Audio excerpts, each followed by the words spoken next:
रात के 12 बजे का वक्त था। कमलवाड़ी के जंगल किनारे रहने वाली सुनैना अपने घर के अंदरूनी कमरे में अपने सामने एक यज्ञ कुंड जलाकर बैठी हुई थी। कुंड के पास तंत्र की सामग्री, नरमुंड और एक रक्त से भरा कटोरा रखा हुआ था। सुनैना ने यज्ञ कुंड के सामने किसी की तस्वीर रखी थी, जिस पर मंत्र पढ़कर वो बार बार रक्त का छिड़काव कर रही थी। ये सब करते हुए उसके चेहरे पर एक अजीब सी मुस्कान थी, मानो तो जिसका उसने बहुत समय से इंतजार किया है और अब वो उसे मिलने वाला है। यज्ञ कुंड में सामग्री डालते डालते उसने कटोरे में भरा वो रक्त अब यज्ञ कुंड में चढ़ा दिया और अपनी हथेली पर चीरा लगाकर यज्ञ कुंड के सामने रखी तस्वीर पर अपने रक्त की बूंदें टपकाई। और तभी वो बड़ी ही भयानक आवाज में हंसने लगी। बस कुछ देर और बाकी है, तेरे लोग मुझे लेने आते ही होंगे। बस एक बार मैं तुझ तक पहुंच जाऊं, उसके बाद तो तेरी उल्टी गिनती शुरू हो जाएगी। 1 2 3 4 5 6 7 8 9। इससे पहले कि सुनैना आगे कुछ बोलती, उसके दरवाजे पर ठक ठक की आवाज होती है। सुनैना यज्ञ कुंड की आग बुझाकर हंसती हुई दरवाजा खोलने के लिए जाती है तो देखती है कि दरवाजे के बाहर जमींदार के लोग खड़े हैं। इतनी रात को तुम्हें परेशान करने के लिए माफी चाहते हैं, लेकिन मालिक का हुक्म है कि तुम्हें हवेली लेकर आया जाए। जमींदार बाबू तुम्हारा नृत्य देखना चाहते हैं। सुनैना के नृत्य को तो हर कोई देखना चाहता है, लेकिन तुम्हें नहीं लगता कि अभी समय कुछ ज्यादा हो गया है? रात के 12 बजे, वो भी जंगली इलाके से गांव की ओर जाना ठीक नहीं रहेगा। देखो, तुम्हारी सुरक्षा की जिम्मेदारी हमारी है और हमारे मालिक का हुक्म है तो हमें तो वो मानना ही पड़ेगा। हम तुम्हें कुछ नहीं होने देंगे, तुम बस हमारे साथ चलो। मालिक को नींद नहीं आ रही है, वो तुम्हारा नृत्य देखने के लिए बेचैन है। ठीक है, जमींदार बाबू का हुक्म है तो चलती हूँ। मैं भी उनसे मिलने के लिए बड़ी बेताब हूँ। भानु और विनोद सुनैना को लेकर हवेली की ओर निकलते हैं। जंगल में चारों तरफ गहरा अंधेरा था और वो तीनों एक छोटे रास्ते से धीरे धीरे आगे बढ़ रहे थे। भानु और विनोद को डर तो बहुत लग रहा था, पर उनकी मजबूरी थी। वही सुनैना मुस्कुराए जा रही थी। जमींदार बाबू अपने कक्ष में बैठा हुआ सुनैना के आने का ही इंतजार कर रहे थे। जैसे ही सुनैना हवेली में आई, जमींदार अपना कक्ष छोड़कर तुरंत ही महल के प्रांगण में आ गया। तुम्हारे रूप के बारे में जितना सुना था, तुम तो उससे भी कहीं ज्यादा खूबसूरत हो, लेकिन चाह तो मेरी तुम्हारा नृत्य देखने की है। नाम तो हमने तुम्हारा पहले भी सुना था, लेकिन न जाने कल रात से तुम्हारे नृत्य को देखने की उत्सुकता कुछ ज्यादा ही बढ़ गई कि आधी रात को अपने लोगों को भेजकर तुम्हें बुलवाना पड़ा। अब जिस सेवा के लिए तुम यहाँ आई हो, उसे पेश करो। अवश्य जमींदार बाबू। सुनैना का रूप इतना मनमोहक था कि एक बार यदि कोई उसे देख ले तो उसके रूप का कायल हो जाए, और ऊपर से उसका वो नृत्य जो किसी को भी उस पर मोहित कर दे। सुनैना ने जैसे ही नृत्य करना शुरू किया तो जमींदार उसमें खोता चला गया। वो एक पल के लिए भी अपनी नजरें सुनैना से हटा ही नहीं पा रहा था। जमींदार की नजरें तो मानो उसी पर टिक गई थी। अपना नृत्य पेश करके सुनैना ने जमींदार से वहां से जाने की आज्ञा ली। आपने मेरा नृत्य देखना था सो देख लिया, अब मुझे हवेली से जाने की आज्ञा दीजिए। मैंने सुना है कि तुम जंगल किनारे अकेली रहती हो। इससे तो अच्छा है तुम हमारी हवेली में ही ठहर जाओ। तुम्हारे नृत्य ने मेरे मन को मोह लिया है और मैं चाहता हूं कि अब से तुम हर दिन मेरे लिए नृत्य करो। आज के पश्चात तुम और किसी के लिए कभी भी नृत्य नहीं करोगी। भला इस गांव में जमींदार बाबू की आज्ञा को भी कोई टाल सकता है? लेकिन हवेली में ठहरने से पहले मुझे अपने घर जाकर अपना कुछ जरूरी सामान लाना होगा। ठीक है, हम भानु और विनोद को तुम्हारे साथ भेजते हैं। जमींदार ने भानु और विनोद को सुनैना के साथ उसके घर भेज दिया। सुनैना ने घर पहुंचकर दोनों को बाहर रोक दिया और अंदर अपना सामान लेने चली गई। घर के अंदर पहुंचते ही उसके चेहरे पर वही भयानक हंसी छा गई। मैंने तुझे खुद को अपने पास बुलाने को मजबूर कर ही दिया। बस अब धीरे धीरे तू हर रोज मरेगा।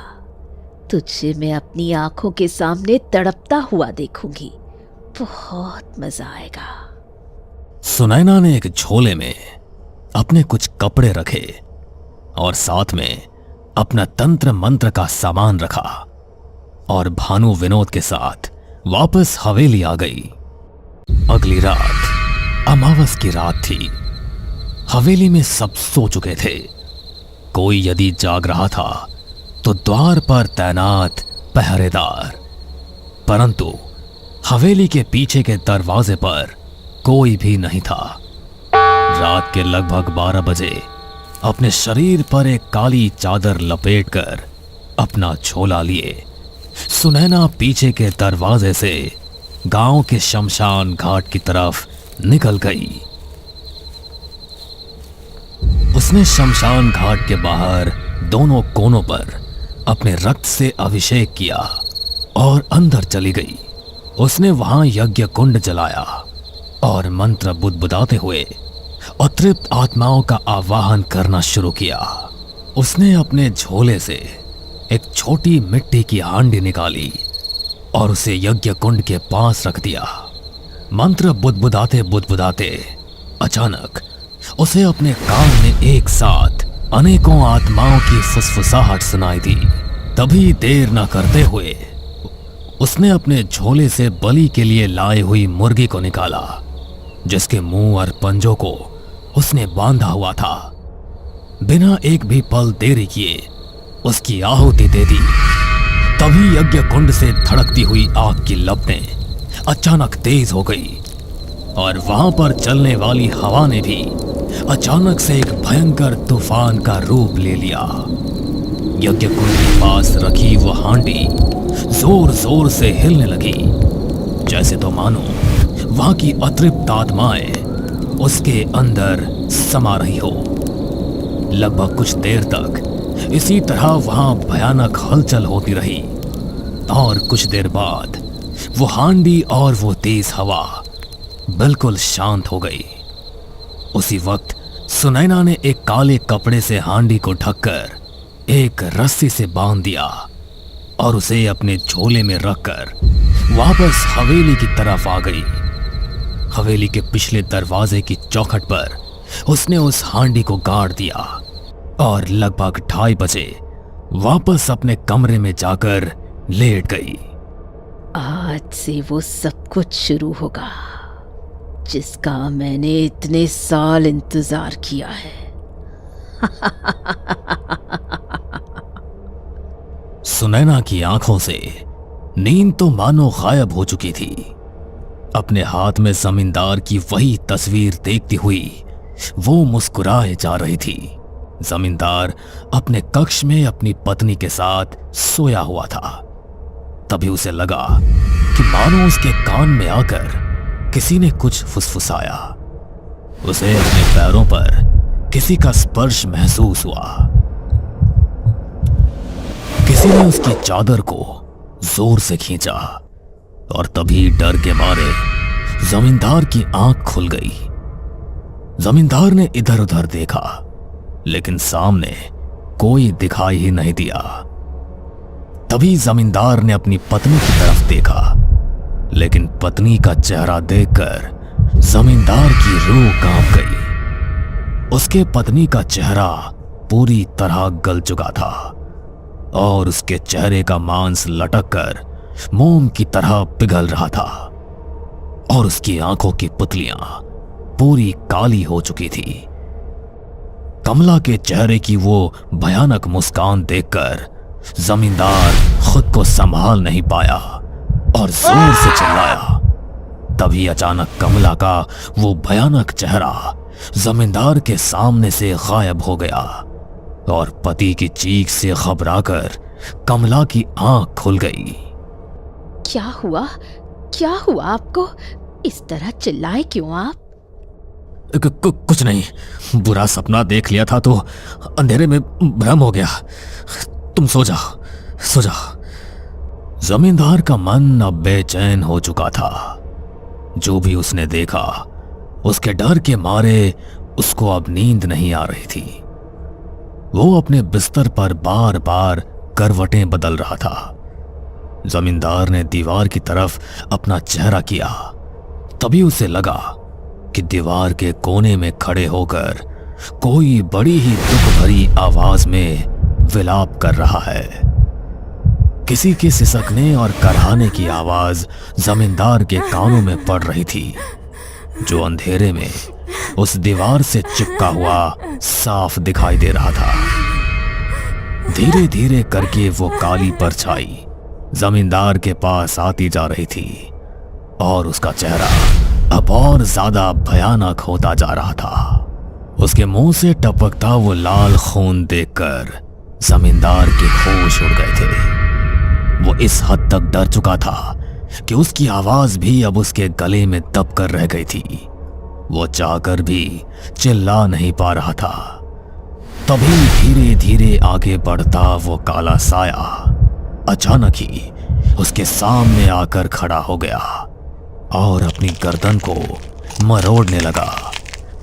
जमींदार ने हिम्मत करके कमला की तरफ देखा, लेकिन अब फिर से वहां कमला नहीं थी। कमला का चेहरा उसी भयानक चेहरे में बदल गया था।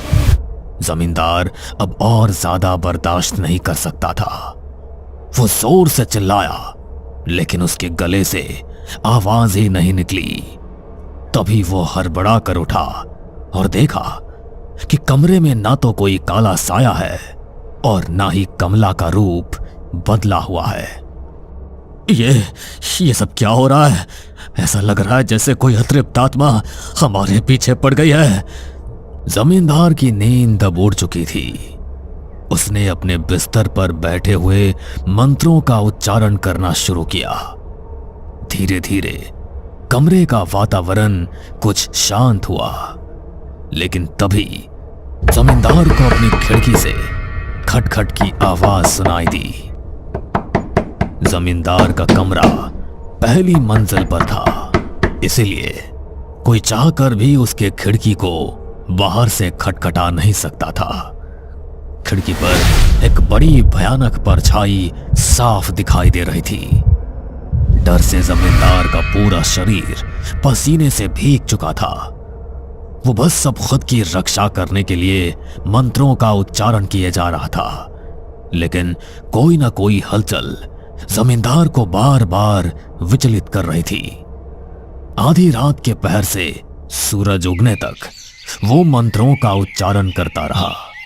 सुबह भोजन करने के लिए जब वो अपनी पत्नी के साथ खाना खाने के लिए बैठे तो उनके सामने उनकी थाली में उनका कटा हुआ सर था, जो उसे देखकर भयानक तरह से मुस्कुरा रहा था। तेरी मौत अब तेरे सामने आ गई है। तड़प तड़प कर मरेगा तू, और अब तुझे बचाने वाला भी कोई नहीं होगा। अपनी आंखों के सामने ये सब देखकर जमींदार ने खाने की थाली को दूर फेंक दिया और पागलों की तरह चिल्लाता हुआ वहां से भागने लगा। जमींदार की ऐसी हालत देखकर सुनैना के चेहरे पर एक अलग ही मुस्कान आ चुकी थी। जमींदार भागता हुआ अपने कक्ष में गया, जहां सामने ही एक बड़ा आईना लगा हुआ था। लेकिन जैसे ही उसने आईने में खुद को देखा तो उसके पीछे न जाने कितनी अतृप्त आत्माएं डेरा जमाकर खड़ी हुई थी। डर के मारे जमींदार का पूरा शरीर कांपने लगा था। उसने अपने कक्ष के शीशे को तोड़ डाला और उन कांच के टुकड़ों से खुद पर वार करने लगा। कमला दौड़ती हुई कमरे में आई और जमींदार की हालत देखकर घबरा गई।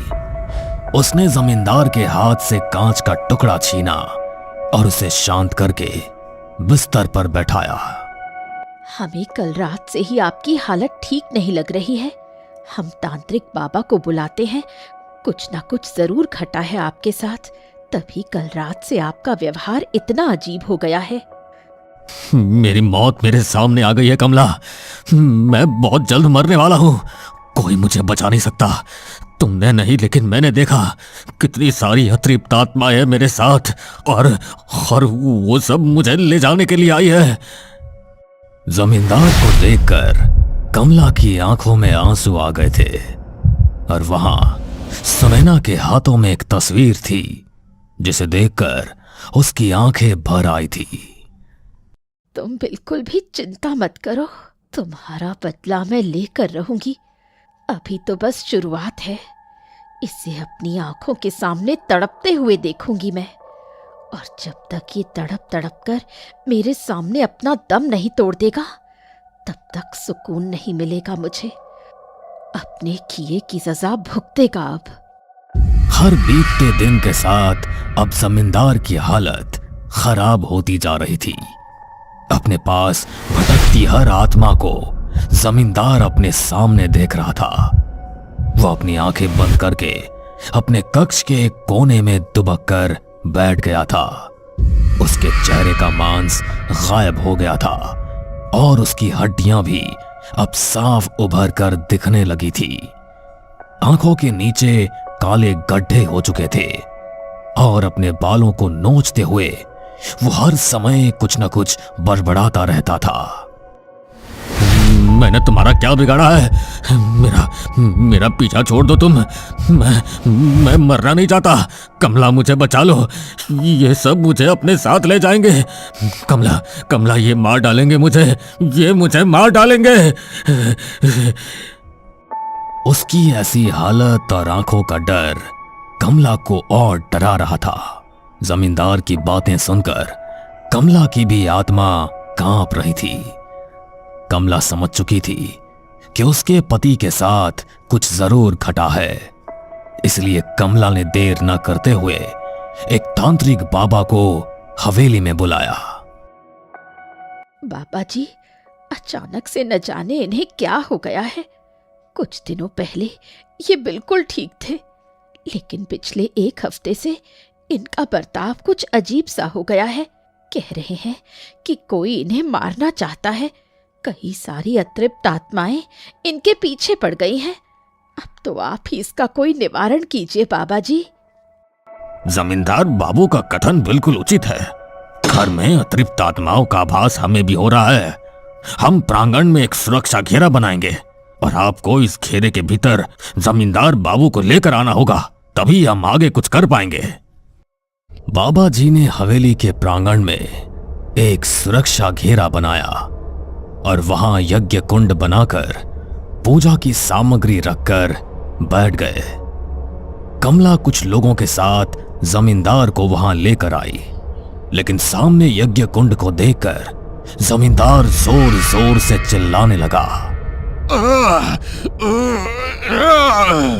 तू इसे कभी नहीं बचा पाएगा तांत्रिक। इसने जो पाप किया है उसकी सजा ये भुगतेगा, और अगर तू बीच में आया तो तेरे लिए भी ठीक नहीं होगा।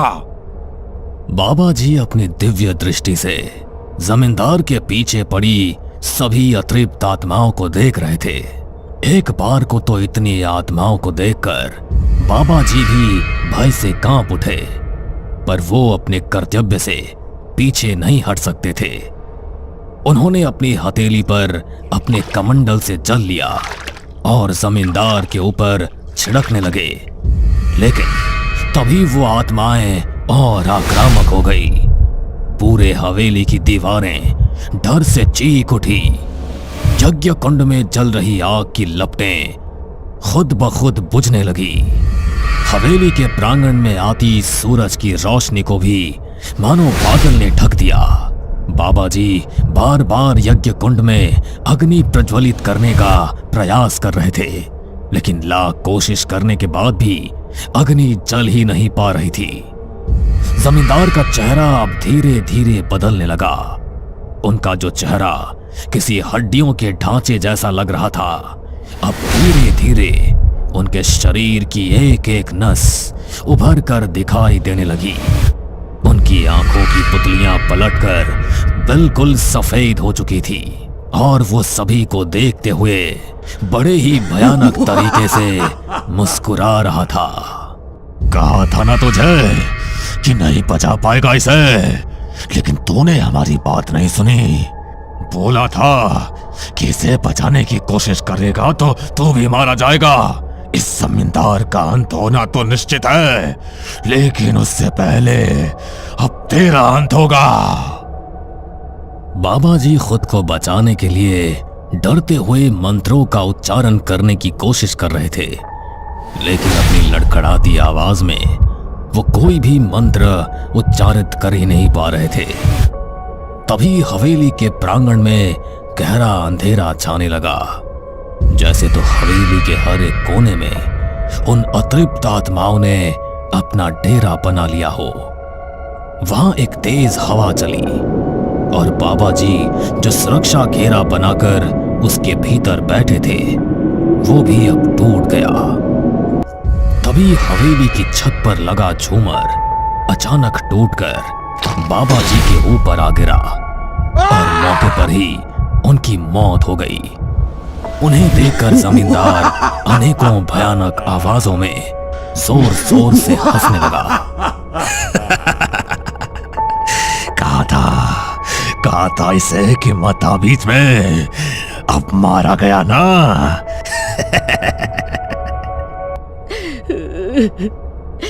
आखिर कौन हो तुम? मेरे पति ने क्या बिगाड़ा है तुम्हारा? क्यों उनके जीवन के पीछे पड़ गए हो? मैं तुम्हारे सामने हाथ जोड़ती हूँ, मेरे पति के जीवन को बख्श दो। इसके जीवन का अंत तो पहले ही निश्चित किया जा चुका है। इसे कोई नहीं बचा सकता। और हाँ, ये जो भी इसके साथ हो रहा है, इसकी वजह से ही हो रहा है। अब अगर कोई भी इसे बचाने के लिए बीच में आया तो उसका हाल भी वही होगा जो इस तांत्रिक का हुआ है।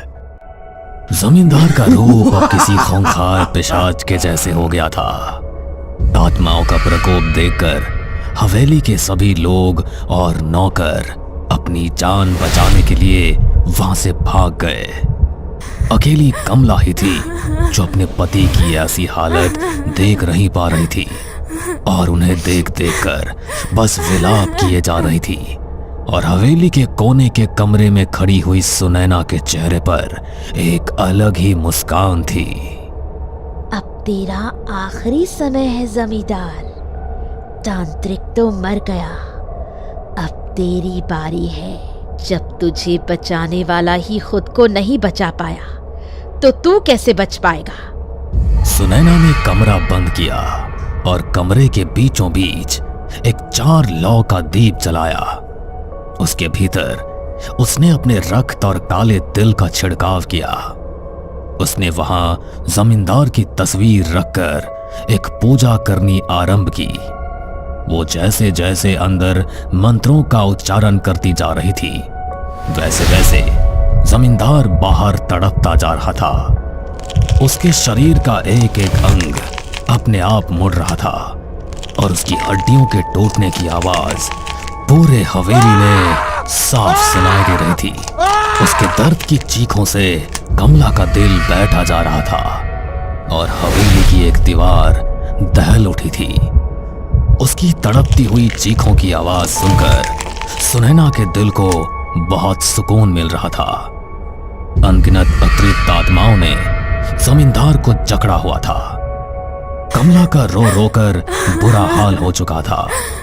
तभी जमींदार ने बड़े ही भयानक आवाज में कमला से कहा, अपनी आंखों के आंसू पोंछो कमला, और इसे आखिरी बार अच्छे से देख लो, क्योंकि इसके बाद ये अपनी अंतिम सांस लेगा।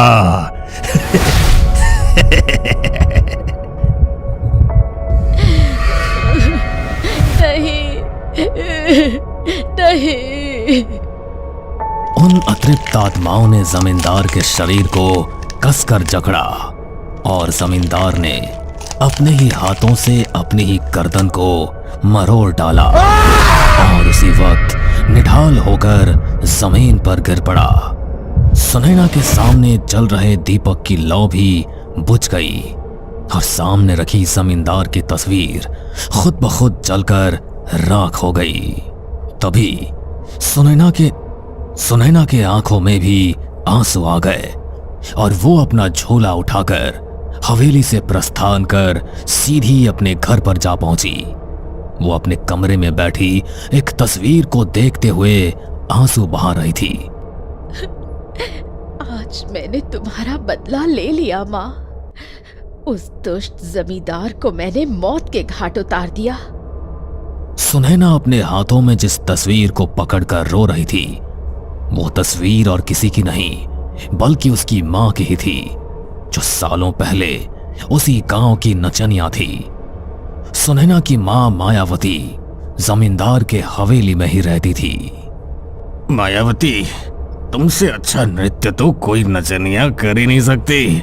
हमारे हवेली में इतनी नचनिया हमारे समक्ष आकर अपना नृत्य पेश करती है, परंतु हमारे दिल को कोई मोह पाता है तो वो केवल तुम्हारा नृत्य है। जमींदार मायावती को एक अलग ही नजर से देखता था। मायावती भला की खूबसूरत थी, इसीलिए जमींदार का दिल उस पर मोहित था। जमींदार ने मायावती को रहने के लिए एक जगह दी थी, जहां छुप छुप कर वो उससे मिलने जाया करता था और दोनों के बीच एक प्रेम का संबंध बन गया था। जमींदार बाबू, आप कितने समय से कह रहे हैं कि आप मुझसे विवाह करेंगे, परंतु अब तो बहुत समय बीत गया। बताइए ना, आप कब मुझे सबके समक्ष अपनी पत्नी के रूप में स्वीकार करेंगे? अरे तुम तो अभी भी मेरी पत्नी हो मायावती, लेकिन तुम चिंता मत करो, तुम्हें मैं जल्द ही अपनी दुल्हनिया बनाऊंगा। तुम बस मुझ पर भरोसा रखो। जमींदार मायावती से झूठे वादे करता रहा और उसे अपने प्रेम के जाल में फंसा कर रखा। तभी एक रात जमींदार फिर से मायावती के पास उससे मिलने गया तो देखा कि मायावती के चेहरे पर एक अलग ही चिंता है। क्या हुआ मायावती, तुम इतनी चिंतित क्यों हो? जमींदार बाबू, अब हमारे विवाह का समय आ गया है। मैं गर्भ से हूँ। अब आप मुझसे विवाह कर लीजिए, वरना मेरी बहुत बदनामी होगी। क्या तुम गर्भ से हो? ऐसा कैसे हो सकता है? नहीं नहीं, ऐसा नहीं हो सकता। तुम अपनी औकात भूल रही हो मायावती कि तुम सिर्फ एक रास्तों पर नृत्य दिखाने वाली नचनिया हो। तुम कभी भी मेरी पत्नी नहीं बन सकती। मेरे पैरों की धूल के बराबर भी नहीं हो तुम, और तुम कह रही हो कि तुम्हारे पेट में मेरी संतान है। नहीं, ये कभी मेरी हो ही नहीं सकती। बदनाम करना चाहती हो मुझे और चाहती हो कि तुम्हें मेरी दौलत मिल जाए, लेकिन मैं ऐसा कभी नहीं होने दूंगा। क्या? इसका मतलब आपने मुझे केवल अपने मनोरंजन का एक सामान समझा और मैं ना समझ उसे आपका प्रेम समझती रही। आपने मुझे ठुकराया ही नहीं है जमींदार बाबू, बल्कि मेरे चरित्र पर भी दाग लगाया है। आपने मुझे किसी लायक नहीं छोड़ा। मैं आपका सच सबके सामने लाकर रहूंगी। अपनी जिंदगी इस तरह बर्बाद नहीं होने दूंगी मैं। तुम मेरा कुछ नहीं बिगाड़ पाओगी, और अगर तुमने ये कोशिश भी की ना तो अंजाम तुम्हारे लिए अच्छा नहीं होगा। आज के आज ये गांव छोड़कर चली जाओ, वरना ना तो मैं तुम्हें छोड़ूंगा और ना ही तुम्हारे पेट में पल रहे तुम्हारे बच्चे को मार कर किसी जंगल में फिकवा दूंगा ना, तो कभी किसी को तुम्हारा शव तक नहीं मिलेगा। जंगली जानवर नोच कर खत्म कर देंगे तुम्हें। अपनी और अपनी संतान की जान बचाना चाहती हो तो इस गांव से इतनी दूर चली जाओ कि कभी ढूंढने पर भी ना दिखाई दो, वरना। जमींदार की बातों से मायावती साफ समझ गई थी कि अगर वो यहां से नहीं गई तो जमींदार सचमुच उसे और उसकी होने वाली संतान को दुनिया में आने से पहले ही खत्म कर देगा। इसीलिए वो अपना सारा सामान और जो गहने उसे जमींदार ने भेंट स्वरूप दिए थे उन्हें लेकर रातों रात वहां से बहुत दूर एक गांव कमलवाड़ी के जंगल किनारे में आकर बस गई। उसके पास जमींदार का दिया हुआ कुछ धन था जिससे उसने एक घर बनवाया और उसी घर में अपनी बेटी सुनैना को जन्म दिया।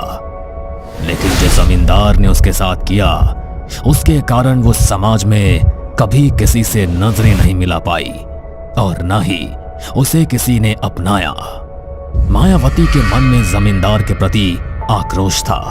बचपन से ही उसने अपनी बेटी को उसके साथ घटित जमींदार के संदर्भ में कुछ बताया ताकि एक समय ऐसा जरूर आए जब उसकी बेटी उसके साथ किए का बदला जमींदार से जरूर ले। धीरे धीरे सुनैना बड़ी हुई और उसके मन में जमींदार के लिए वो आक्रोश और बढ़ता गया। तुम चिंता मत करो माँ, उस जमींदार से तो मैं बदला लेकर रहूंगी। उसने तुम्हें अपने पैरों की धूल समझा था ना, उसी धूल में मिलाकर रख दूंगी मैं उसे। ऐसा हाल करूंगी उसका कि कोई भी उसे बचा नहीं पाएगा। कुछ समय बाद मायावती ये दुनिया छोड़कर चली गई और सुनैना ने जमींदार का अंत करने के लिए तंत्र का सहारा लिया ताकि वो जमींदार को तड़पा तड़पा कर अपनी आंखों के सामने मरता हुआ देख सके। मैं जानती हूँ कि अब मुझे कोई नहीं बचा सकता। वो आत्माएं अब मुझे भी अपने साथ लेकर जाएंगी, लेकिन मैं संतुष्ट हूँ कि मैंने तुम्हारा बदला लिया माँ। अब मैं सुकून से मर पाऊंगी। अचानक सुनैना की आवाज लड़खड़ाने लगी। उसने अपने हाथों में जो अपनी मां की तस्वीर पकड़ी हुई थी वो भी उसके हाथों से छूटकर नीचे गिर पड़ी। वो अतृप्त आत्माएं सुनैना पर हावी हो गई और उसका शरीर बुरी तरह से तड़पने लगा। उसकी आंखें पलटकर ऊपर को हो गई। वो अपने ही शरीर को तोड़ने मड़ोड़ने लगी और उसके नाक और कान से खून बहने लगा और कुछ ही देर में उसने अपना दम तोड़ दिया। सुनैना ने अपनी मां का बदला लेने के लिए तंत्र का सहारा लिया था और तंत्र कभी किसी का सगा नहीं होता। जो भी तंत्र साधना करके किसी की मृत्यु का आवाहन करता है तो वो अतृप्त आत्माएं उसे भी हमेशा के लिए अपने साथ ले जाती है। सुनैना ये सब पहले से ही जानती थी, इसलिए जमींदार की मृत्यु के बाद वो अपने अंतिम समय के लिए अपने घर वापस आई थी। कहते हैं आज भी उस घर में सुनैना की आत्मा भटकती है और आसपास रहने वाले लोगों को आज भी रात के समय उस घर से गायन और नृत्य करती हुई सुनैना के घुंघरुओं की आवाज साफ सुनाई देती है। दोस्तों, अगर ये कहानी आपको पसंद आई हो तो हमें सब्सक्राइब करें और आपके पास भी है कोई ऐसी ही डरावनी कहानी तो हमें ईमेल करें। हम आपकी कहानी पर भी वीडियो बनाने की कोशिश जरूर करेंगे।